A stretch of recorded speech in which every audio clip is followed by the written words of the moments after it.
दाई, हिला आतल्या खोलीत घेऊन जा आणि हिची पवित्रता तपासून पहा. हॉस्पिटलमध्ये गेलो तर गावभर बदनामी होईल. ताईसाहेबांच्या कठोर आवाजाने मायराच्या अंगावर काटा आला. तिचे हात थरथरत होते. डोळ्यात भीती आणि अपमान दाटून आला होता. जास्त नाटक करू नकोस, शांत पड. दाईने तिला जबरदस्तीने पलंगावर बसवलं. तिच्या वागण्यात माणुसकीचा लवलेशही नव्हता. काही क्षणांनी दाईच्या ओठांवर विचित्र हसू उमटलं. ताईसाहेब, या मुलीच्या चारित्र्यावर एक नाही तर अनेक डाग आहेत. ते शब्द ऐकताच मायराच्या डोळ्यात अश्रू दाटले. पण दुःखापेक्षा तिला जास्त धक्का बसला होता. पुण्याहून परतताना तिचं अपहरण झालं होतं खरं, पण त्या लोकांनी तिच्या अंगालाही हात लावला नव्हता. ताईसाहेब, ही खोटं बोलतेय. मी निरपराध आहे. ती सगळ्यांच्या पायांवर पडून विनवणी करत होती. तेवढ्यात बाहेरून एक रुबाबदार पुरुषी आवाज घुमला. ती खरं बोलतेय. काल रात्री तुमची मुलगी माझ्या फार्म हाऊसवर होती. सगळ्यांच्या नजरा दरवाजाकडे वळल्या.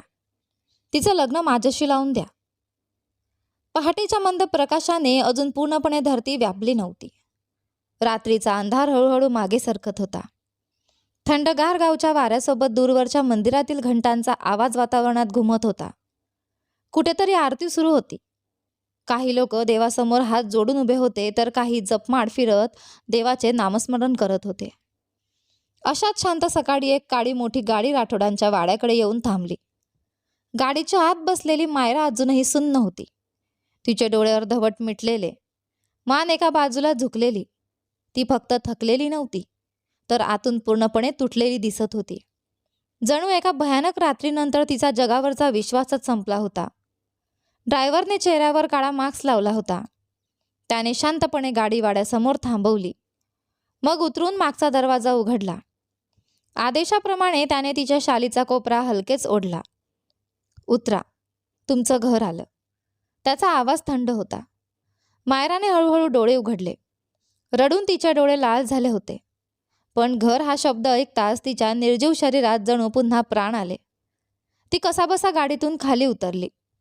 अंग दुखत होतं, पाय थरथरत होते, पण तिने त्या वेदनांकडे दुर्लक्ष केलं. ती वेगाने वाड्याकडे चालू लागली. जणू मागे वळून पाहिलं तर पुन्हा त्या अंधारात अडकून पडेल. म्हणूनच ती न थांबता न मागे पाहता धावतच घराच्या दिशेने निघाली. मायराला मागे वळून पाहायचंच नव्हतं. तिच्यासाठी तो काळोखाने भरलेला रस्ता म्हणजे फक्त भीती, अपमान आणि निराशेची आठवण होती. ती अचानक अशी जीवाच्या आकांताने धावताना पाहून ड्रायव्हर शांतपणे तिच्याकडे पाहत उभा राहिला. त्याला जसा आदेश दिला होता तसाच तो तिथे थांबला, जोपर्यंत मायरा वाड्याच्या मोठ्या दरवाजापर्यंत पोहोचली नाही.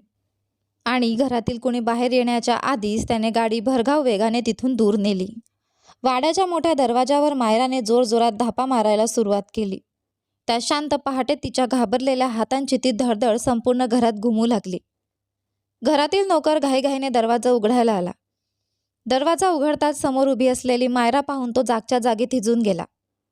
तिचे केस विस्कटलेले, चेहरा फिक्कट पडलेला आणि डोळे रडून सुजलेले होते. मायरा आत पाऊल टाकताच तिच्या शरीराने साथ सोडली. ती थेट जमिनीवर कोसळली.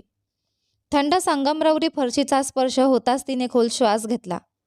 जणू मृत्यूच्या दारातून परत आली होती. देवा, माझ्या लेकराला वाचवलंस. त्यांच्या ओठांतून नकळत शब्द बाहेर पडले.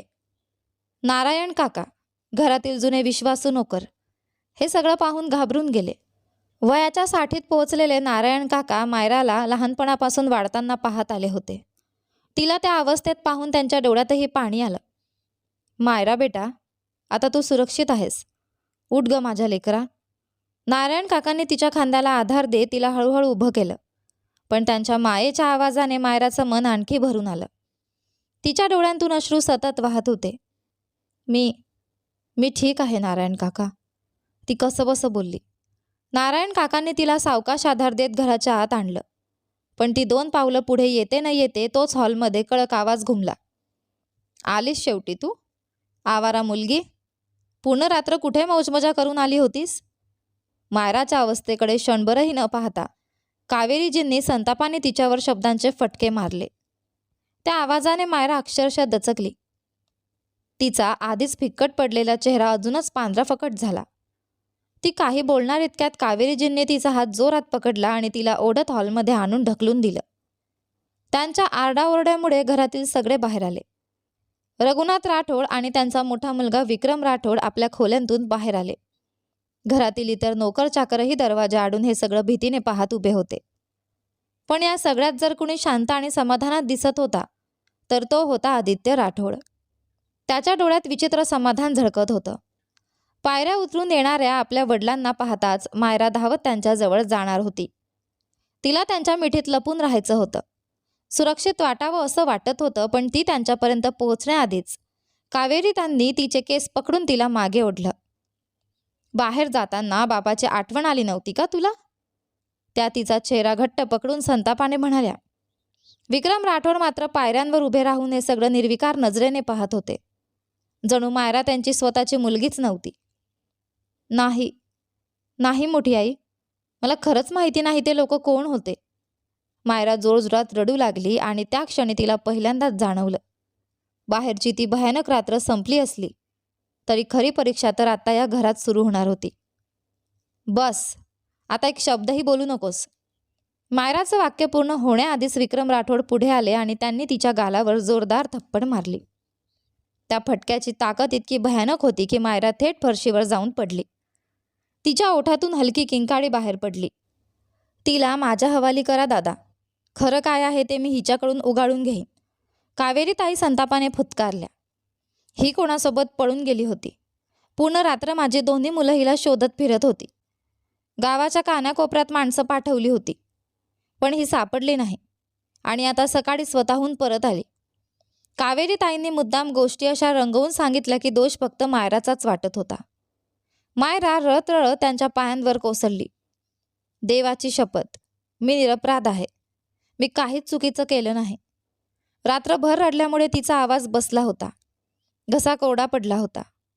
ती एवढी थरथरत होती की स्वतःलाच सावरू शकत नव्हती. तेवढ्यात रघुनाथ काकांनी पुढे येत तिच्या खांद्यावर हात ठेवला. जर ती म्हणते की ती निर्दोष आहे तर तिचं ऐकून घ्यायला काय हरकत आहे? त्या संपूर्ण वाड्यात फक्त तेच एक व्यक्ती होते जे कधीमधी मायराच्या बाजूने उभे राहत. पण त्यांचंही या घरात फारसं काही चालत नव्हतं.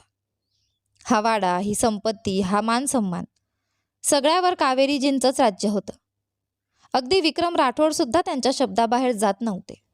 आणि ज्या घरात माणुसकीपेक्षा अहंकाराचं राज्य असतं त्या घराला लुटायला वेळ लागत नाही. मायराची आई तिच्या लहानपणीच वारली होती. त्यानंतर विक्रम राठोडांनी मुंबईत दुसरं लग्न केलं आणि दुसऱ्या पत्नीला तिथेच ठेवलं. ते अधूनमधूनच गावच्या वाड्यात जायचे, तेही बहुतांश वेळा पैशांच्या किंवा जमिनीच्या कामासाठी. मायरा मात्र त्यांच्या आयुष्यात कधीच महत्त्वाची ठरली नाही. जणू आई गेल्यानंतर तिला पूर्णपणे कावेरीजींच्या हवाली करून टाकलं गेलं होतं आणि त्यांनी तिच्या आयुष्यात फक्त काटेच पेरले होते.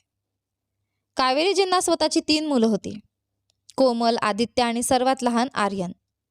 आर्यन मात्र पुण्यात राहत होता, कारण कावेरीजींच्या बहिणीला मुलबाळ नव्हतं. त्यामुळे त्यांनी आर्यनला स्वतःच्या मुलासारखं वाढवलं होतं. मायरा वयाने आदित्यपेक्षाही लहान होती. आदित्य हा कावेरीजींचा पहिल्या पतीपासून झालेलं अपत्य होतं. पण मायरावर होणारे अन्याय मात्र कुणाच्याही कल्पनेपलीकडचे होते. कित्येकदा ती ते सहनच करू शकत नव्हती. रघुनाथ काकांची या घरातली किंमत एखाद्या कोपऱ्यात पडलेल्या जुन्या खुर्चीसारखी होती. पण तरीही ते अधूनमधून मायराला त्या मायेची जाणीव करून द्यायचे जी तिच्या स्वतःच्या वडिलांनी कधी दिली नव्हती. आणि आता त्यांनी मायराची बाजू घेताच कावेरीजींनी त्यांच्याकडे संतापाने पाहिलं. तुम्हाला माझ्या शब्दांवर विश्वास नसेल तर मी आत्ताच ताईला बोलावते. काल रात्रीचं सगळं सत्यही सांगेल. त्यांचा आवाज अधिक थंड झाला. जर ही मुलगी बच्चलन ठरली तर आपल्या गावच्या परंपरेनुसार हिला गावाच्या पंचायतीसमोर उभं केलं जाईल आणि मग तिचा निर्णय संपूर्ण गाव घेईल. कारण अशा मुलीची ना माझ्या वाड्यात गरज आहे ना या गावात. कावेरीजींचा कठोर आवाज संपूर्ण हवेलीत घुमला. राठोड कुटुंब गावातील सर्वात श्रीमंत आणि प्रभावशाली घराण्यांपैकी एक होतं. त्यांच्या शेकडो एकर जमिनी होत्या. गावातील मोठमोठे निर्णय त्यांच्या शब्दाशिवाय होतच नसत. गावचा सरपंच सुद्धा त्यांच्या मताला विरोध करण्याची हिंमत करत नसे. आणि या सगळ्यांच्या मध्यभागी होती ती विशाल राठोड हवेली, जिथे प्रत्येक जण कावेरीजींच्या शब्दाला अंतिम आदेश मानत होता. त्यावेळी मायरा आपल्या खोलीत बसली होती. ती इतकी घाबरलेली होती की तिला पलंगावर सुद्धा बसण्याची हिंमत होत नव्हती. थरथरणाऱ्या हातांनी तिने स्वतःलाच कवटाळून धरलं होतं. तिच्या ओठांवर सतत देवाचं नाव होतं. देवा, मला या संकटातून बाहेर काढ. तिला अजूनही समजत नव्हतं. कोण होते ते लोक ज्यांनी तिला उचलून नेलं आणि का? त्यांनी तिच्या शरीराला जरी स्पर्श केला नव्हता तरी तिच्या आत्म्यावर खोल जखमा करून ठेवल्या होत्या. अशा जखमा ज्या ती मरेपर्यंत विसरू शकणार नव्हती. तिचं सर्वात मोठं नुकसान काय झालं होतं माहीत आहे? तर तिच्या नावावर संशयाचा काळा डाग लावला गेला होता. मायरा विक्रम राठोड. किती सुंदर आणि स्वच्छ नाव होतं तिचं.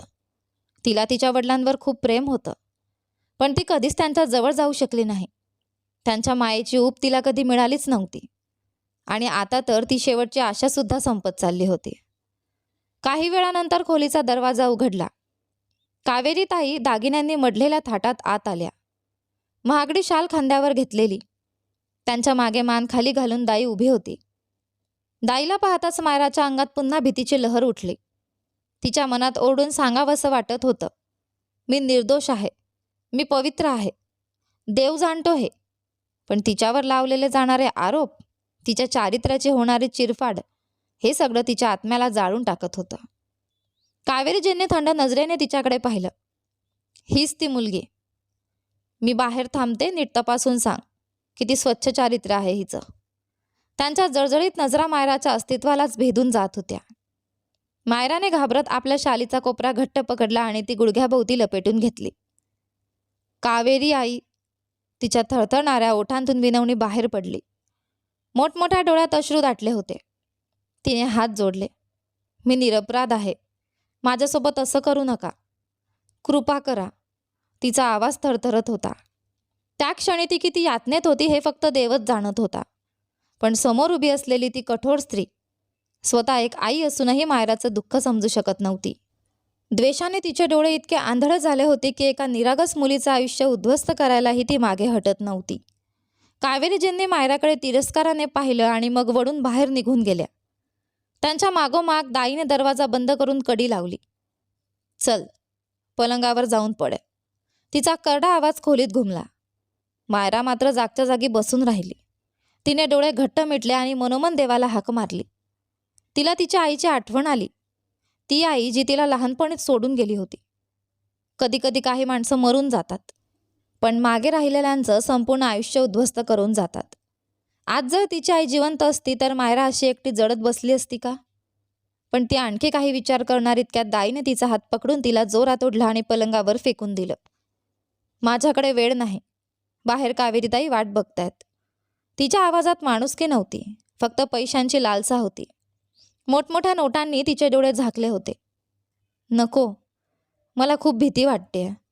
मायरा रडत विनवणी करत होती.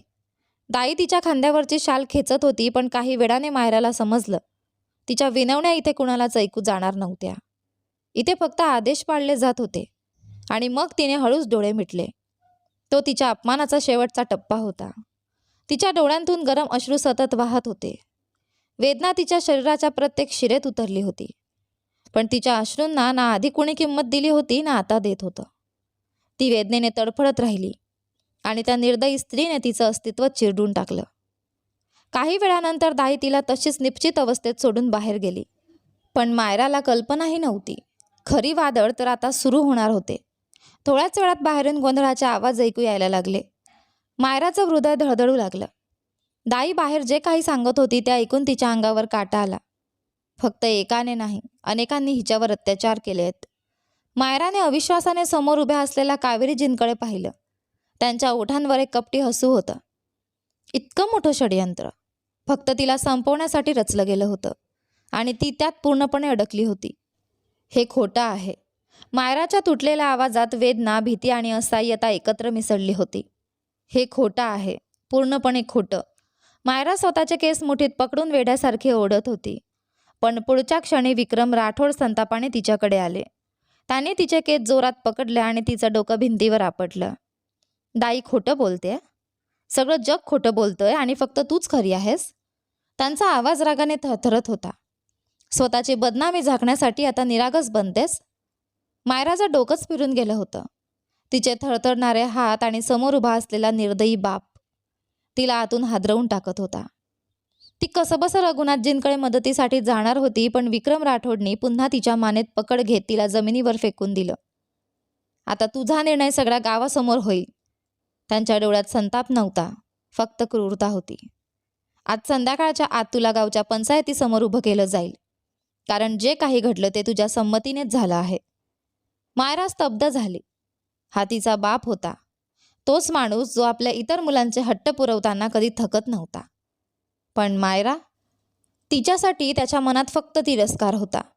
ती कोणती मुलगी होती जिच्याकडून तिच्या जगण्याचाही अधिकार हिरावून घेतला जात होता? बाबा, मी काहीच केलं नाही. बाबा, हे सगळं खोटं आहे. ती रळत रळत बोलत राहिली, पण तिचे शब्द हवेत विरून जात होते. नशिबाने जणू तिच्याकडे ओलसर डोळ्यांनी पाहिलं आणि थंड वाऱ्याची झुळूक तिच्या वेदनेला स्पर्श करून पुढे निघून गेली. तिला खोलीत बंद करून टाकण्यात आलं. जगण्यासाठी थोडंसं पाणी आणि कोरड्या पोळीचे 2 घास, तेही तिने फक्त जिवंत राहण्यासाठी जबरदस्तीने गिळले. पळून जाण्याचा कोणताच मार्ग नव्हता, नाहीतर ती कधीच त्या वाड्यात थांबली नसती. कावेरीताई तिच्यावर जणू पहारा देत होत्या. त्यांना कोणत्याही परिस्थितीत मायरा गावासाठी उदाहरण बनावी असंच हवं होतं. पण एवढा द्वेष का? हा प्रश्न मायरा आजवर समजूच शकली नव्हती. आता मात्र तिला खात्री झाली होती की आज तिचा शेवट ठरलेला आहे. आज ती माणसांच्या हातून मारली जाणार होती. आतापर्यंत संपूर्ण गावात बातमी पसरली असेल. मायरा कोणासोबत पडून गेली होती आणि त्याच माणसाने तिला इतरांच्या हवाली केलं. त्या आरोपानंतर तिच्यासाठी जगण्याचा कुठलाच रस्ता उरला नव्हता. एक शेवटची वेळ तिला देवासमोर मन मोकळं करायचं होतं. देवाचं दार कधीच बंद नसतं. संध्याकाळ होण्याआधी तिने स्वतःला सावरलं. हातपाय धुतले आणि देवघरासमोर येऊन बसली. ती थेट देवासमोर कोसळली आणि हमसून हमसून रडू लागली. तिचे डोळे रडत होते, पण ओठ शांत होते. आणि देव इतका दयाळू असतो की तो न बोललेले अश्रूसुद्धा ऐकतो. मायराच्या मनात काय चाललं होतं, तिच्या आत्म्यावर किती वेदना कोरल्या गेल्या होत्या, हे फक्त त्यालाच माहिती होतं. प्रार्थना संपवून ती धार्मिक ग्रंथ हातात घेणार इतक्यात धाडकन दरवाजा उघडला आणि काही लोक आत आले. फक्त गीतेच्या पवित्रतेचा मान राखत मायराने ते पटकन उचलून कपाळाला लावलं आणि वरच्या बाजूला नीट ठेवलं. दारातच कावेरीताई उभ्या होत्या. विक्रम राठोड हतबल नजरेने आपल्या मुलीकडे पाहत होते. आज त्यांच्या कानावर स्वतःच्या मुलीच्या मृत्यूचा निर्णय पडणार होता. काश मायराने असं काही केलं नसतं. त्यानंतर फक्त एकच प्रश्न हवेत तरंगत राहिला. नेहमीप्रमाणे गावात मोठी पंचायत भरवण्यात आली होती. त्या चौकात गावातील सगळी प्रतिष्ठित मंडळी जमली होती. तिथे पुरावे दाखवत सांगितलं जात होतं की एका मुलीने आपल्या वडिलांच्या सन्मानावर काळी छाया टाकली. घरातून पळून जाऊन कुटुंबाची मान खाली घातली. तो बाप ज्याने मुलगी जन्माला घातली पण तिला मुलगी म्हणून जगण्याचा अधिकार कधी दिलाच नाही, आज त्याच इज्जतीसाठी न्याय मागत उभा होता. किती विचित्र आणि दुटप्पी होता हा न्याय. विक्रम राठोडने संतापाने मायराचा हात पकडला आणि तिला जबरदस्ती गाडीत बसवलं. गाडी थेट गावाबाहेरच्या त्या मोठ्या वडाच्या झाडाजवळ थांबली, जिथे पंचायत भरली होती. गावातील सगळे मोठे लोक तिथे जमले होते. मायराने अजूनही शाल स्वतःभोवती घट्ट गुंडाळून ठेवली होती. तिच्या डोळ्यांतून अश्रू सतत वाहत होते. ओठ मात्र शांतपणे देवाला हाक मारत होते. मरण कुणासाठीच सोपं नसतं. जगणं प्रत्येकालाच प्रिय असतं. आणि मायरालाही होतं. पण तिच्या आयुष्यापेक्षा तिला स्वतःचा सन्मान जास्त प्रिय होता, जो आज सगळ्यांसमोर चिरडला जात होता. तिच्याबद्दल गलिच्छ चर्चा होत होती आणि फिर्यादी म्हणून स्वतः तिचे वडील उभे होते. ही मुलगी माझ्या सन्मानाला तडा देऊन पळून गेली. हिने मला समाजात मान वर करून जगण्यालायक ठेवलं नाही. ते शब्द ऐकताच मायराने वेदनेने डोळे मिटून घेतले. काश मरायच्या आधी एकदाच का होईना तिला आपल्या वडिलांच्या डोळ्यात प्रेम दिसलं असतं. ती माया दिसली असती ज्यासाठी ती आयुष्यभर आसुसलेली होती. माझी इच्छा आहे की या मुलीला सगळ्या गावासमोर कठोर शिक्षा दिली जावी. हे ऐकताच मायराचं हृदय जोरात धडधडलं. जरी ती पुरुषांची पंचायत असली तरी कावेरीताई निर्धाराने पुढे आल्या. माझ्या मुलीला बोलण्याची एक संधी तरी द्या. असंही तर असू शकतं की तिच्यावर जबरदस्ती झाली असेल. वीर प्रताप पाटील साहेब, जे नेहमी न्यायासाठी ओळखले जायचे, ते शांतपणे सगळं पाहत होते. एखाद्या निष्पाप मुलीला तिची बाजू न ऐकता शिक्षा देणं त्यांना मान्य नव्हतं. तुम्हाला खरंच वाटतं का पाटील साहेब, आम्ही तिला उगाच इथे आणलंय? हिचं वागणंच सुरुवातीपासून चुकीचं होतं. मायरा थरथरत मारवर करून एकामागून एक सगळ्यांकडे पाहत होती. प्रत्येकाच्या नजरेत तिच्यासाठी तिरस्कार होता. प्रत्येक शब्द तिचं आयुष्य तुकड्या तुकड्यांनी मोडत होता. आज त्यांनी पूर्ण तयारी केली होती. आज मायरा राठोडचं आयुष्य संपवण्यासाठी. तेवढ्यात दूरवरून धूळ उडवत एक काळी फॉर्च्युनर पंचायतच्या दिशेने येताना दिसली. छोटे साहेब आले. कोणीतरी घाबरलेल्या आवाजात म्हणाले. मायराने क्षणभर मान वर करून त्या गाडीच्या दिशेने पाहिलं आणि पुन्हा शांतपणे मान खाली झुकवली. इतक्या लोकांसमोर उभं राहणं म्हणजे मायरासाठी जिवंतपणे मरण्यासारखंच होतं. तिच्या चारित्र्याचे तुकडे सगळ्यांसमोर उडवले जात होते. तिथे कितीतरी पुरुष बसले होते, पण प्रत्येक नजर फक्त तिच्यावरच खिळली होती. तेवढ्यात तिच्या मागे काही अंतरावर एक गाडी येऊन थांबली. गाडीचा दरवाजा उघडला आणि एक रुबाबदार व्यक्ती शांतपणे खाली उतरली. वीर प्रताप पाटील साहेबांच्या डोळ्यात त्याला पाहताच एक वेगळीच चमक आली. त्यांच्या चेहऱ्यावरचं अभिमानाचं हास्य सांगत होतं की येणारी व्यक्ती त्यांच्यासाठी किती खास आहे. खांद्यावरची शाल नीट करत तो ठाम पावलांनी पंचायतमध्ये पुढे आला. गावातील अनेक लोकांनी एकाच वेळी त्याला नमस्कार केला. त्याने फक्त हलकसं मान झुकवली आणि सगळ्यांवर नजर फिरवत वीर प्रताप पाटील साहेबांच्या शेजारी जाऊन उभा राहिला. जसं वीर प्रताप पाटील गावच्या प्रत्येक निर्णयाचा आधार होते, तसंच आता येणाऱ्या काळात पंचायतची जबाबदारी या तरुणावर येणार होती. त्याची नेहमी एकच इच्छा होती की गावात वर्षानुवर्षे चालत आलेल्या अन्यायकारक प्रथा संपवायच्या आणि प्रत्येकाला न्याय मिळवून द्यायचा. पण तेवढ्यात त्याची नजर समोर बसलेल्या मायरावर पडली. क्षणभर तो जागच्या जाबीत थबकला आणि पुढच्या क्षणी मायराने आपल्या ओलसर पापण्या वर केल्या. तिचे डोळे रडून लाल झाले होते. सुजलेल्या डोळ्यांनी ती त्या येणाऱ्या व्यक्तीकडे एकटक पाहत राहिली. जणू देवाने तिच्या निरपराधत्वाचा पुरावा तिच्यासमोर उभा केला होता. थरथरणाऱ्या हातांनी शाल सावरत ती अडखळत उठली. तिच्या चेहऱ्यावर भीती, वेदना आणि तुटलेपणा स्पष्ट दिसत होता. तिने थरथरणारं बोटं त्या व्यक्तीकडे रोखलं आणि अचानक पूर्ण ताकदीने ओरडली. हा आहे तो माणूस, हाच आहे तो. क्षणभर संपूर्ण पंचायत शांत झाली. कोण विश्वास ठेवणार होता तिच्या शब्दांवर? समोर उभ्या असलेल्या व्यक्तीचा मान सन्मान इतका मोठा होता की कुणाच्याही मनात त्याच्याबद्दल संशय येणं अशक्य होतं. आणि तो व्यक्ती स्वतःही आश्चर्याने त्या थरथरणाऱ्या मुलीकडे पाहत उभा होता. ती कोणाबद्दल बोलत होती याची कदाचित तिलाच जाणीव नव्हती.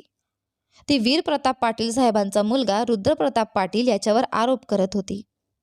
रुद्रप्रताप शांतपणे हात मागे बांधून उभा होता. त्याचे मोठे डोळे आश्चर्याने विस्पारले गेले होते.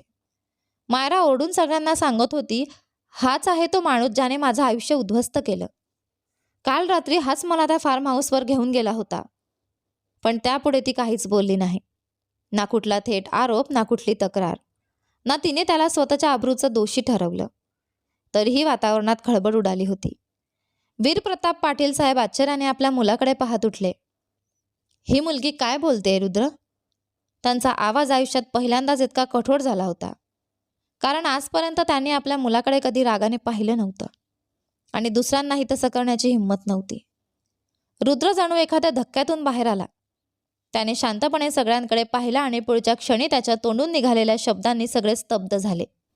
ही मुलगी काल रात्री माझ्या फार्म हाऊसवर होती. क्षणभर सगळीकडे कुजबूज सुरू झाली. रुद्रप्रताप पुढे म्हणाला, पण मी हिला हातही लावला नाही. उलट कुणालाही हिला इजा करू दिली नाही. सकाळी सुरक्षितपणे मी स्वतः हिला घरी पोहोचवलं. मायरा तशीच थरथरत उभी होती. अजूनही कोणालाच समजत नव्हतं की ती रात्री तिथे पोहोचली तरी कशी. तेवढ्यात कावेरीजी संतापाने पुढे आल्या. हे बघा पाटील साहेब, आता तुमच्या संस्कारांचं खरं रूप सगळ्यांसमोर आलं. तुमचाच मुलगा दोषी निघाला, आमच्या मुलीच्या आयुष्याशी खेळणारा. क्षणभर पंचायतमध्ये गोंधळ उडाला. जे लोक काही वेळापूर्वी रुद्रच्या प्रामाणिकपणाच्या शपथा घेत होते ते आज आता कुजबूज करू लागले. विक्रम राठोड संतापाने थरथरत उभे होते. पण त्याच वेळी रुद्रप्रतापचा शांतपण धारदार आवाज संपूर्ण सभेत घुमला आणि एका क्षणात सगळीकडे शांतता पसरली. खबरदार, या मुलीच्या चारित्र्यावर कुणी बोट जरी ठेवलं तरी मी सहन करणार नाही. रुद्रचा कठोर आवाज संपूर्ण पंचायतमध्ये घुमला. पुढच्या क्षणी तो आपल्या वडिलांकडे, वीर प्रताप पाटील साहेबांकडे वळला. हो, मायरा काल रात्री माझ्या फार्म हाऊसवर होती, पण ती तिथे का होती हे मी तुम्हाला नक्की सांगणार आहे. वीर प्रताप पाटील साहेबांनी अविश्वासाने आपल्या मुलाकडे पाहिलं. रुद्र, तू खरंच एखाद्या मुलीच्या सन्मानाशी खेळलास का? क्षणाचाही विलंब न करता रुद्रने ठामपणे नकारार्थी मान हलवली.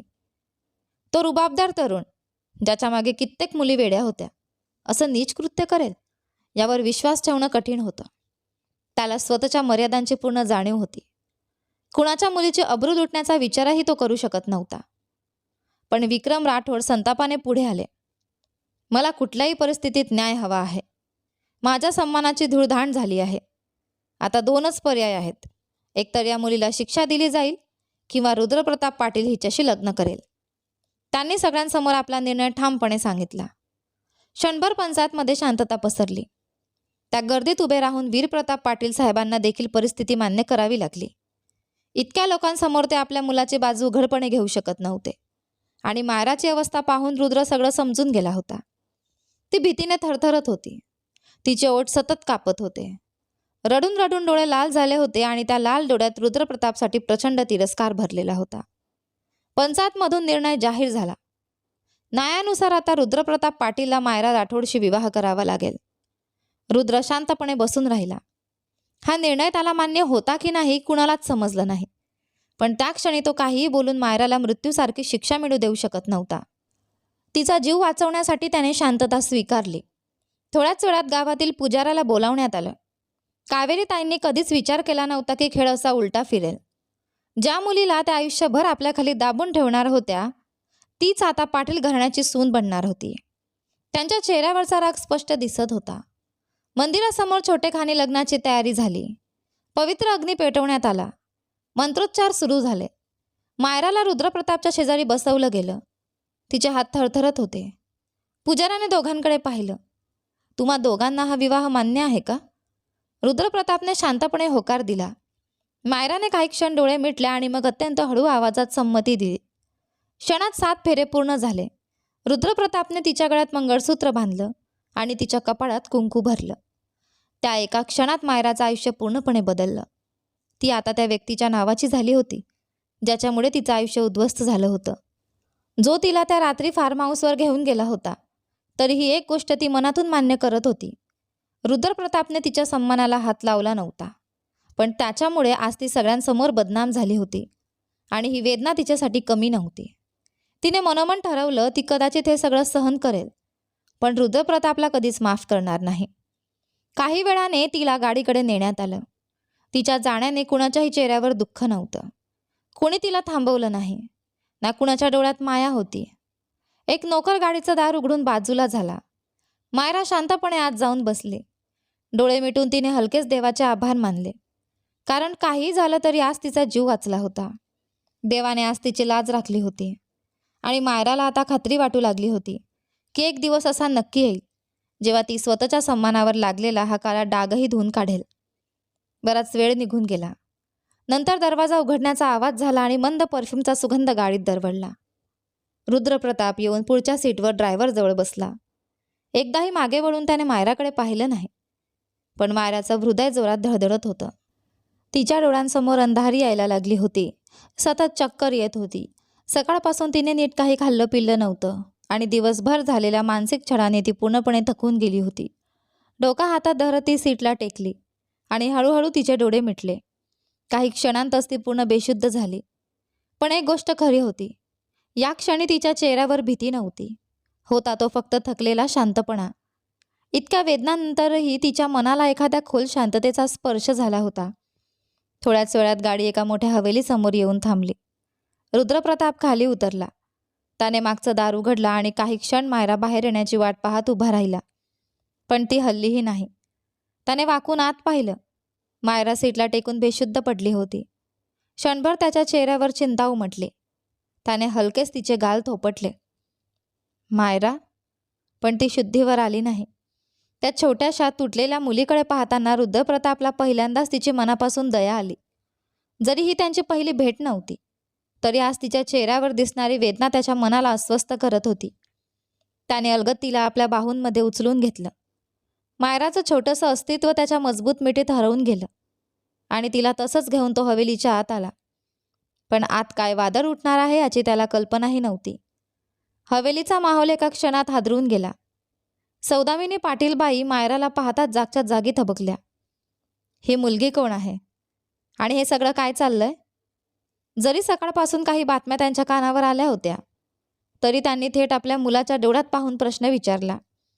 रुद्रप्रताप शांतपणे म्हणाला, आई, आधी शांत बसा. मी सगळं सांगतो. तो मायराला आपल्या खोलीत घेऊन गेला. तिला अलगद पलंगावर झोपवलं. अंगावर चादर घातली आणि काही क्षण तिच्याकडे शांतपणे पाहत राहिला. त्याला माहीत होतं ती ज्या वेदनांतून गेली आहे त्यानंतर तिचं बेशुद्ध होणं कदाचित तिच्यासाठीच चांगलं होतं. पण बाहेर मात्र प्रचंड गोंधळ सुरू झाला होता. रुद्रप्रतापची मामी संतापाने ओरडत होती. आमच्या मुलीची फसवणूक केली आहे याने. लहानपणापासून शर्वरीचं नाव याच्याशी जोडलं गेलं होतं. ती जीवापाड प्रेम करते याच्यावर आणि तरीही याने दुसऱ्या मुलीशी लग्न केलं. सौदामिनी पाटीलबाईंच्या चेहऱ्यावरही नाराजी स्पष्ट दिसत होती. त्यांना कसं मान्य होणार होतं की कुठल्या तरी साध्या घरातून आलेली मुलगी, जी ना त्यांच्या प्रतिष्ठेला साजेशी होती ना घराण्याला, ती या घराची सून बनेल, तेही त्यांच्या एकुलत्या एका मुलाची पत्नी म्हणून. त्यांनी कठोर आवाजात सांगितलं, हा निर्णय तुझ्या बाबांचा असेल, कदाचित तुझाही, पण उद्या सकाळी तू या मुलीला घटस्फोट देशील. त्यांच्या आवाजात आदेश होता. रुद्रप्रताप आधीच अस्वस्थ होता, पण हे ऐकताच त्याच्या चेहऱ्यावर कठोर भाव आले. तुम्हाला खरंच वाटतं का माझं आयुष्य इतकं स्वस्त आहे? तुम्ही आणि बाबा सांगाल तसं मी ते घडवत आणि मोडत राहू? त्याचा आवाज संपूर्ण हॉलमध्ये घुमला. वीरप्रताप पाटील साहेब शांतपणे सोफ्यावर बसले होते. तेवढ्यात नैना मामी संतापाने पुढे आल्या. आजही तुम्ही काही बोलणार नाही का? तुमच्या मुलीवर अन्याय होतोय. त्याचवेळी जिन्यावरून धावत शर्वरी खाली आली. डोळ्यात राग आणि अश्रू दोन्ही होते. ती सरळ रुद्रप्रताप समोर येऊन उभी राहिली आणि संतापाने त्याच्या शर्टची कॉलर पकडली. तुम्ही कोण समजता स्वतःला? माझी जागा दुसऱ्या कोणाला देणारे तुम्ही कोण? माझ्यासोबत विश्वासघात केलात तुम्ही. शर्वरी जोरजोरात रडत होती. तिचे अश्रू थांबायचं नाव घेत नव्हते. पण रुद्राने शांतपणे तिचे हात आपल्या कॉलरवरून दूर केले. मी तुझ्यासोबत कुठलाही अन्याय केलेला नाही शर्वरी. तू कधीच माझी पत्नी नव्हतीस. तो आजही तसंच अगदी बोलत होता जसं तो नेहमी बोलायचा. लहानपणी ठरलेलं नातं त्याने कधीच मनापासून स्वीकारलं नव्हतं. तो नेहमी स्पष्ट सांगायचा की बालपणी झालेल्या साखरपुड्याला तो मानत नाही. म्हणूनच आजही त्याने शर्वरीपेक्षा मायराला आपल्या आयुष्यात स्थान दिलं होतं. पण शर्वरीसाठी हे सगळं सहन करणं अशक्य होतं. वर्षानुवर्षे ती त्याच्यावर जीवापाड प्रेम करत होती आणि आज तो दुसऱ्या मुलीला पत्नी म्हणून घरात घेऊन आला होता. डोळ्यात वेड्यासारखा राग भरून ती ओरडली. ठीक आहे मग, मी आत्ताच तुमच्या सगळ्यांसमोर माझं आयुष्य संपवते. ती धावत टेबलाजवळ गेली आणि तिथे ठेवलेली फळं कापायची सुरी उचलण्याचा प्रयत्न करू लागली.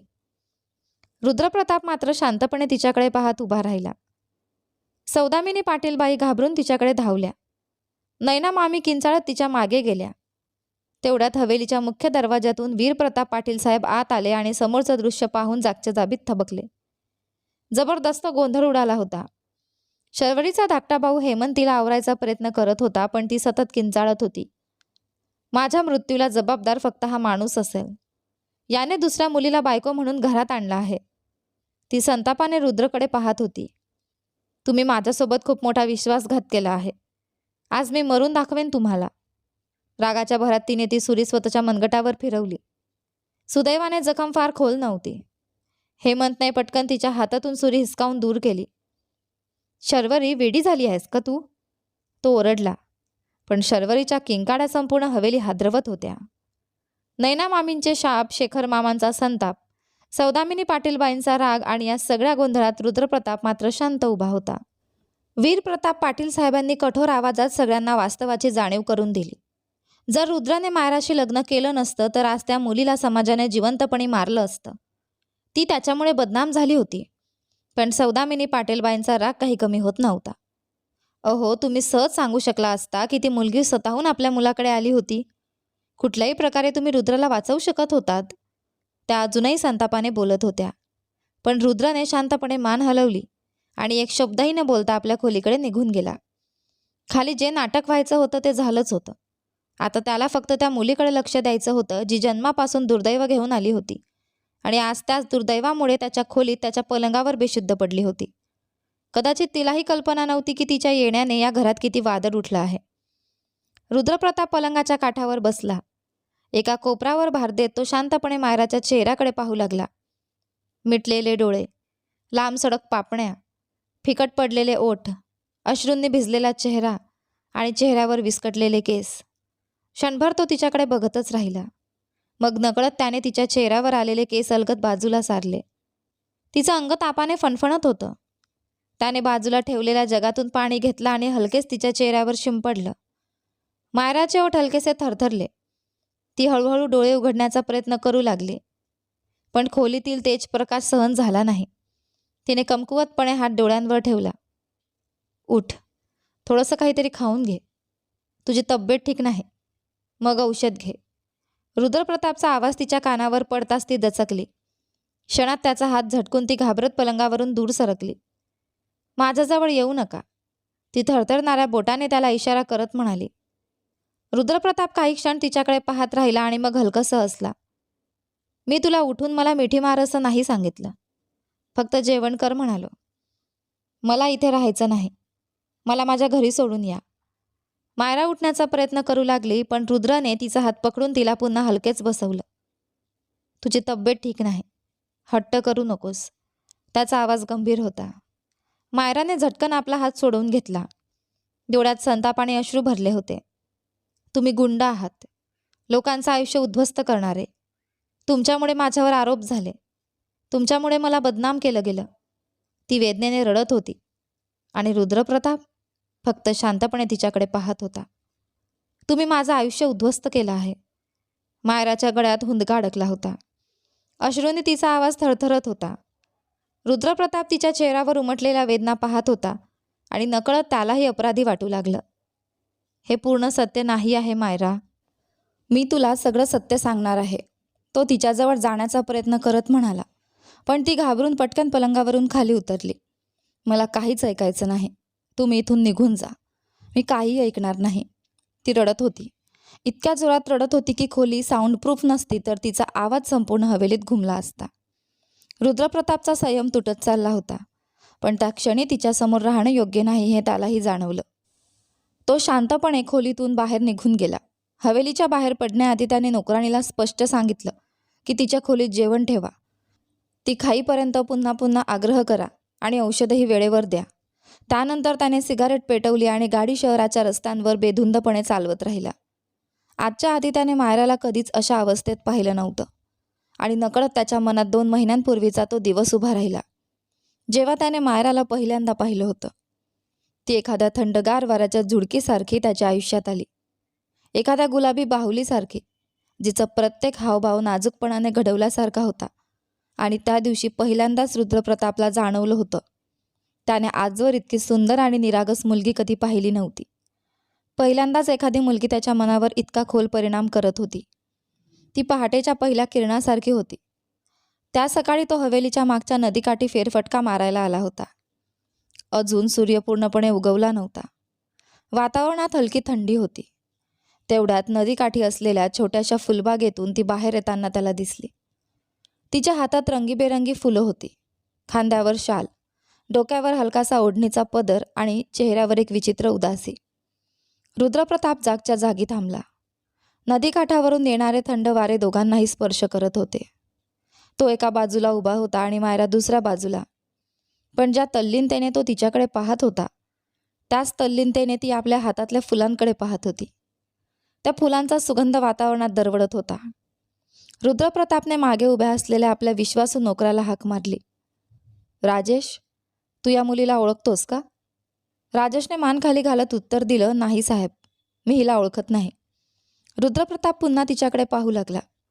तिच्या डोक्यावरची ओढणी आता अलगद खांद्यावर घसरली होती आणि वाऱ्यामुळे तिच्या केसांच्या बटा चेहऱ्यावर येत होत्या. तेवढ्यात तिच्या मागून एक छोटी मुलगी धावत आली. बहुतेक ती घरात काम करणारी मुलगी असावी. तिच्या हातात पूजा करण्याचं ताट होतं. ती थोड्या अंतरावर थांबून म्हणाली, ताई चला लवकर घरी, मोठ्या ताई उठायच्या आधी पोहोचूया. हे ऐकताच राजेशने पुन्हा तिच्याकडे पाहिलं. साहेब, ही मुलगी बहुतेक राठोडवाड्यातली आहे. तिच्यासोबतची ही छोटी मुलगी मला ओळखीची वाटते. रुद्रप्रताप बराच वेळ मायराकडे पाहत राहिला, जोपर्यंत ती तिथून निघून गेली नाही. आणि त्या संध्याकाळी पहिल्यांदाच त्याने आपल्या खोलीत राजेशला आदेश दिला, उद्या संध्याकाळपर्यंत मला त्या मुलीबद्दल सगळी माहिती हवी. दुसऱ्या दिवशी सकाळी राजेश सगळी माहिती घेऊन त्याच्यासमोर उभा होता. साहेब, ती विक्रम राठोड यांची मुलगी आहे. तिची आई काही वर्षांपूर्वी गेली. तेव्हापासून ती आपल्या काकांच्याच घरी राहते. राजेश थोडा थांबला आणि पुढे म्हणाला, घरात काम करणाऱ्या मुलीकडून समजलं की स्वतःच्या नातेवाईकांच्या घरातही तिची वागणूक नोकरांपेक्षाही वाईट आहे. रुद्रप्रताप शांतपणे ऐकत होता. ती रोज पहाटे सगळ्यांपासून लपून त्या छोट्या मुलीसोबत नदीकाठी येते आणि थोड्या वेळाने परत निघून जाते. मायराची आठवण येताच रुद्रप्रतापच्या ओठांवर हलकीशी स्मित रेषा उमटली. त्या दिवसानंतर तो जवळजवळ रोज सकाळी नदीकाठी जाऊ लागला होता, फक्त तिला पुन्हा एकदा पाहण्यासाठी. पण त्या दिवसानंतर मायरा तिथे पुन्हा कधीच आली नाही आणि त्यामागचं खरं कारण काही वेगळंच होतं. त्या दिवशी कावेरी ताईंनी तिला नदीकाठी जाताना पकडलं होतं. त्यांनी घरात प्रचंड गोंधळ घातला. ही नक्की कुणाला भेटायला जाते? कुठल्या तरी मुलाला फसवून ठेवलं हिने. नेहमीप्रमाणे दोष फक्त मायरावर टाकण्यात आला आणि त्यानंतर तिचं हवेली बाहेर पडणंच बंद झालं. रुद्रप्रतापला तिच्याबद्दल दुसऱ्यांदा कळलं तेव्हा परिस्थिती आणखी भयानक होती. विक्रम राठोडचा पुतण्या आदित्य राठोड जुगारात हरला होता. त्या रात्री रुद्रप्रताप आपल्या फार्म हाऊसवर होता. तिथे नेहमीप्रमाणे श्रीमंत घरातल्या बिघडलेल्या मुलांची पार्टी रंगली होती. दारू, मोठमोठ्याने वाजणारी गाणी, गलिच्छ विनोद सगळं सुरू होतं. पण त्या रात्री रुद्रप्रताप त्या मैफिलीचा भाग नव्हता. काही मुलं आदित्यसोबत पैशांचा जुगार खेळत होती, पण यावेळी आदित्यकडे हरायला पैसे उरले नव्हते. मग त्याने आपल्या सावत्र बहिणीचं नाव पणाला लावलं. बोललं जात होतं की त्याने त्या आवारा मुलांना असं सांगितलं, जर मी पैसे परत देऊ शकलो नाही तर तुम्हाला माझ्या सावत्र बहिणीसोबत काही रात्री घालवण्याचा हक्क असेल. हे ऐकताच रुद्रप्रतापच्या अंगात संताप उसळला होता. त्या फार्म हाऊसवर जमलेले बिघडलेल्या श्रीमंत घरातले मुलगे नेहमी स्त्रियांबद्दल घाणेरड्या चर्चा करत बसायचे. संध्याकाळ होताच तिथे दारू आणि वासनांचं वातावरण तयार व्हायचं आणि त्या रात्री मायराचं नशीब वाईट ठरणार होतं. आदित्य जुगार हरला आणि पैजेनुसार त्या मुलांनी त्याच्या सावत्र बहिणीची मागणी केली. ही बातमी ज्या क्षणी रुद्रप्रतापपर्यंत पोहोचली त्या क्षणी त्याचा राग अनावर झाला. त्याने आदित्यची कॉलर पकडून त्याला अक्षरशः बेदम मारलं. पण त्याहून जास्त त्याला एक गोष्ट सहन होत नव्हती. मायराचं नाव त्या गलिच्छ लोकांसमोर घेतलं जात होतं. त्या रात्री रुद्रप्रतापने जाहीर केलं की या फार्म हाऊसवर असा घाणेरडा व्यवहार कधीच होणार नाही. त्याने त्या मुलांना दुप्पट पैसे देऊन ती संपूर्ण पैस स्वतःकडे घेतली. पण त्याला माहीत होतं आज रात्री मायरासाठी काहीतरी वाईट घडू शकतं. म्हणूनच त्याने आपल्या माणसांमार्फत मायराला राठोडवाड्यातून गुपचूप तिथे आणलं. त्याचा विचार स्पष्ट होता. सकाळी तो स्वतः विक्रम राठोड समोर जाऊन आदित्यच्या नीचपणाबद्दल सगळं सांगणार होता. तोपर्यंत मायराला सुरक्षित ठेवणार होता. काही दिवस तिला स्वतःजवळ ठेवायचं, जोपर्यंत परिस्थिती शांत होत नाही. पण गोष्टी इतक्या भयानक वळणावर जातील याचा त्याने विचारही केला नव्हता. राठोड कुटुंब संतापाने पेटून उठलं होतं आणि सगळा दोष मायराच्या चारित्र्यावर टाकण्यात आला. म्हणूनच दुसऱ्या दिवशी सकाळी तिला फार्म हाऊसवरून परत राठोड वाड्यात पाठवावं लागलं. फक्त एका उद्देशाने. तो स्वतः जाऊन विक्रम राठोडला सत्य सांगणार होता आणि मायराचा हात मागणार होता. पण त्याआधीच पंचायत बसली. त्या सकाळी तो शहरात गेला होता. संध्याकाळपर्यंत जे काही घडलं ते जर राजेशने फोन करून सांगितलं नसतं तर कदाचित मायरा त्या दिवशी जिवंतच राहिली नसती. दरम्यान आदित्य पुन्हा एकदा आपल्या आईवडिलांना फसवून गावातून पळून गेला होता, जेणेकरून त्याचं नाव समोर आलं तरी तो तिथे उपस्थित नसावा. पंचायतीत जसं सगळं अचानक उलटलं तसं रुद्रप्रतापला शांत राहावं लागलं. कारण त्याला माहिती होतं जर त्याने त्या क्षणी मायराशी लग्न केलं नसतं तर लोक पुन्हा तिच्या सन्मानाची धिंड काढून तिलाच आदित्यसारख्या कुण्या दुसऱ्या चगड्यात बांधून टाकलं असतं. आणि दुसऱ्या दिवशी सकाळी सौदामिनी पाटीलबाईंनी रुद्रप्रतापला आपल्या रागाचा सामना करायला भाग पाडलं. सौदामिनी पाटीलबाईंनी मायराला केसांनी पकडून इतकं झापलं होतं की तिला क्षणभर वाटलं ती एका संकटातून सुटली खरी, पण थेट दुसऱ्याच खोल दरीत येऊन पडली आहे. रुद्रप्रताप मात्र आपल्या खोलीतच राहिला होता. त्या दिवसानंतर तो पुन्हा मायराच्या खोलीत गेला नाही. मुद्दामच नाही. त्याला वाटत होतं तिला थोडा वेळ आणि मोकळीक द्यायला हवी. हळूहळू ती हे नातं स्वीकारेल आणि मग योग्य वेळ आली की तो तिला सगळी सत्यता सांगेल. त्याला विश्वास होता एक दिवस मायरा त्याला स्वीकारेल. दरम्यान शर्वरीला काही दिवसांसाठी तिच्या मावशीकडे पाठवण्यात आलं. हवेलीतील रोजचा गोंधळ आता असह्य होत चालला होता. पण तरीही नयना मामी आणि सौदामिनी पाटीलबाईंच्या मनातली मायराविषयीची चीड काही कमी होत नव्हती. दुपारची चहा घेऊन मायरा अस्ताव्यस्त अवस्थेत रुद्रप्रतापच्या खोलीत आली. हवेलीची अवस्था अशी होती की आता नोकरसुद्धा तिच्यावर हुकूम चालवू लागले होते. त्या दिवशी नीता नावाच्या नोकराणीने तिला जबरदस्ती रुद्रप्रतापच्या खोलीत पाठवलं होतं. मायराने शांतपणे साईड टेबलवर चहा ठेवला आणि वळून निघून लागली. तेवढ्यात लॅपटॉपवरून नजर वर करत रुद्रप्रताप तिला पाहतो आणि तो जागच्या जागी थबकला. थांब, मला तुझ्याशी बोलायचं आहे. त्याच्या आवाजात गंभीरता होती. मायराने पावलं थांबवली आणि हळूच मागे वळून त्याच्याकडे पाहिलं. पण तिच्या चेहऱ्यावर उमटलेले लाल चटके पाहताच रुद्रप्रताप पटकन उठून तिच्याजवळ आला. हे काय झालं तुझ्या चेहऱ्याला? तो तिला तब्बल 2 दिवसांनी पाहत होता. त्याला वाटत होतं की ती फक्त आराम करतेय, मानसिक धक्का कमी करण्याचा प्रयत्न करतेय. त्याला वाटलं होतं की घरच्यांनीही हळूहळू परिस्थिती स्वीकारली आहे. पण त्याला काय माहीत, ती शांतता म्हणजे स्वीकार नव्हता.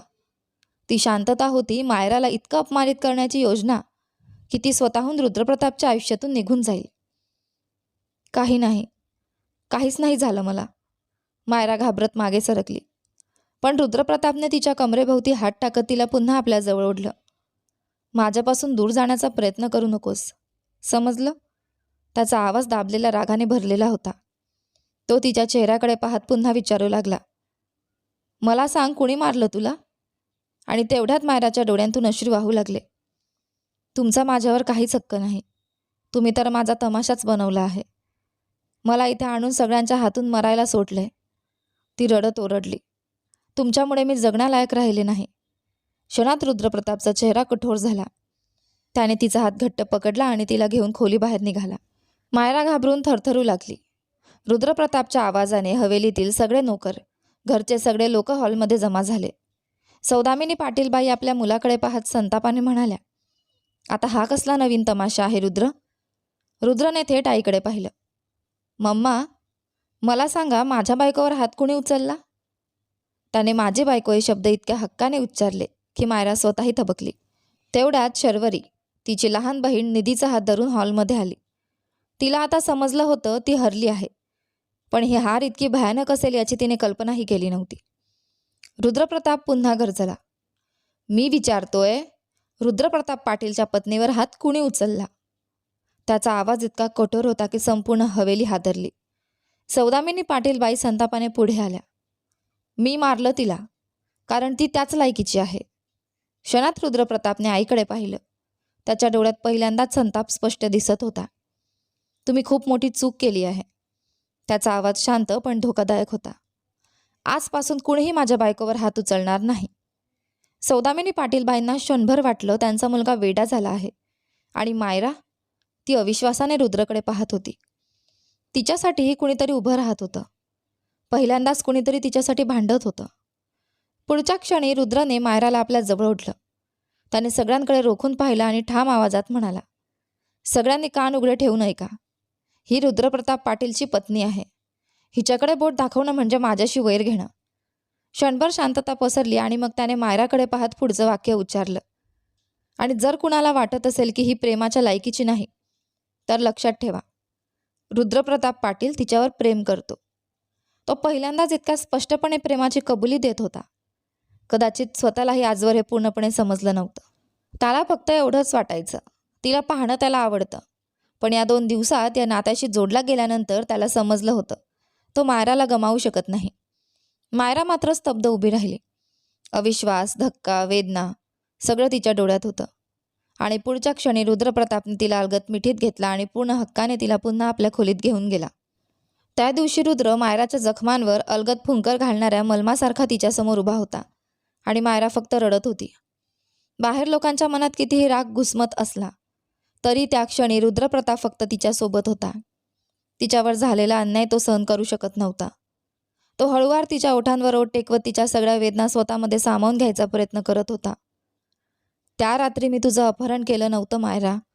त्याचा आवाज शांत झाला. मी तुझी इज्जत वाचवली होती. आणि तुला हवं असेल तर मी तुला प्रत्येक गोष्टीचा पुरावा आणून देईन.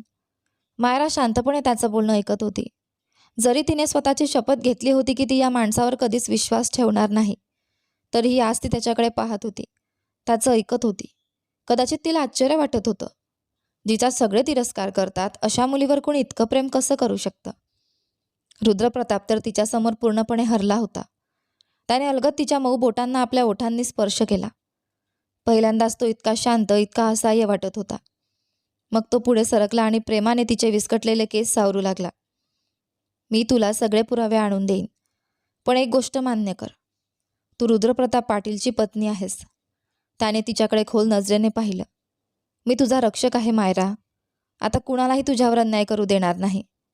आणि पहिल्यांदाच मायराने दोन्ही हात चेहऱ्यावर ठेवले आणि ती फुटून रडली. तिलाही कळत नव्हतं ती का रडतेय. तिच्या मनात रुद्रसाठी अजूनही राग होता, वेदना होती. पण तरीही त्या क्षणी तिच्या आत कुठेतरी एक सुरक्षिततेची भावना जन्म घेत होती. रुद्रने तिला रडू दिलं, शांतपणे. मग अलगद तिला आपल्या छातीशी कवटाळलं. त्याच्या बोटांनी तिच्या विस्कटलेल्या केसांतून हळूवार फिरत तिच्या मानेला स्पर्श केला. आणि त्या क्षणी त्याने पहिल्यांदाच स्वतःसमोरही मान्य केलं, तो मायरावर प्रेम करतो. फक्त प्रेम नाही तर वेड्यासारखं जीवापाड प्रेम. वाड्यातील लोकही हळूहळू शांत झाले होते.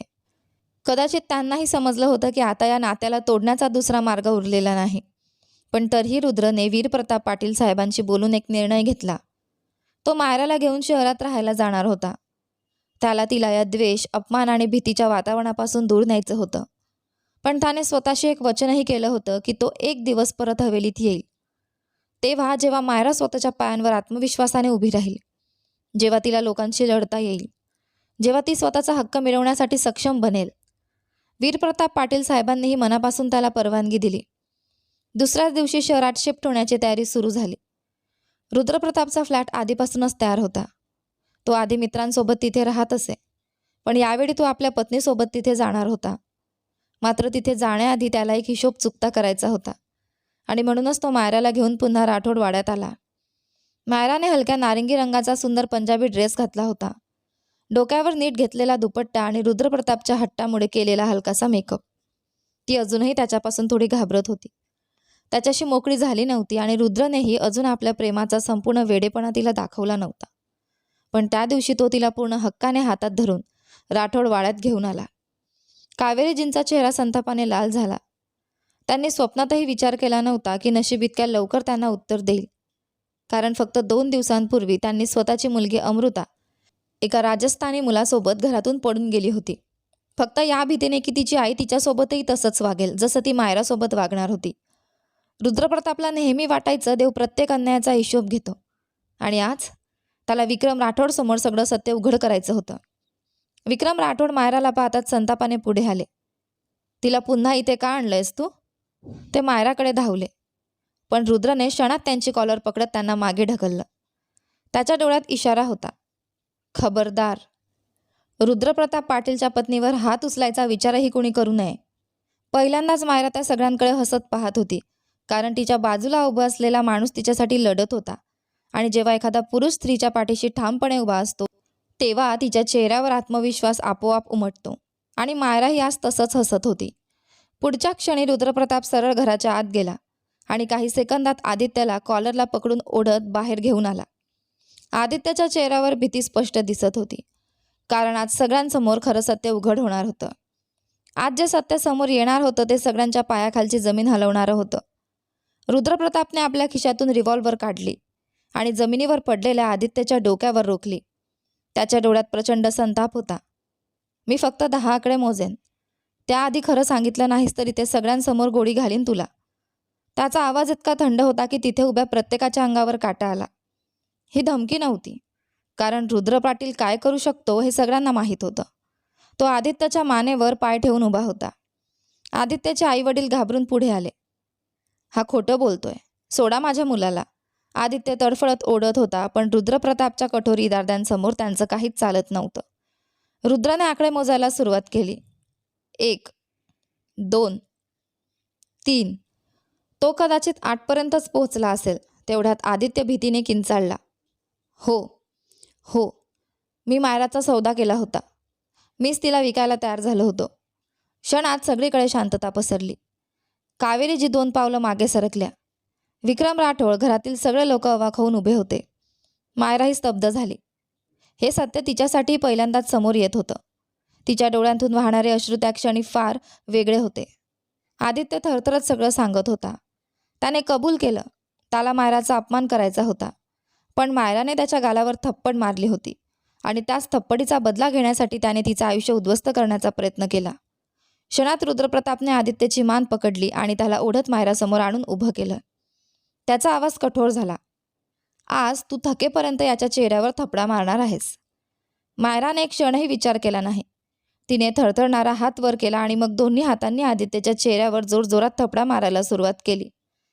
त्याचा चेहरा लाल झाला. मायरा मात्र फुटून रडत होती. तो फक्त एक थप्पड नव्हता.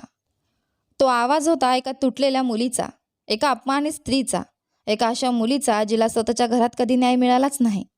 तो थप्पड होता त्या निर्दयी आईच्या चेहऱ्यावर, जिला एका मुलीचं दुःख कधी समजलं नाही. तो थप्पड होता त्या बापाच्या तोंडावर, ज्याला स्वतःच्या मुलीला मुलीसारखं जपता आलं नाही. मायरा रडत होती, ओरडत होती आणि तिथे उभे असलेले सगळे लोक मान खाली घालून शांत उभे होते. कारण त्या सगळ्यांचा दोष होता.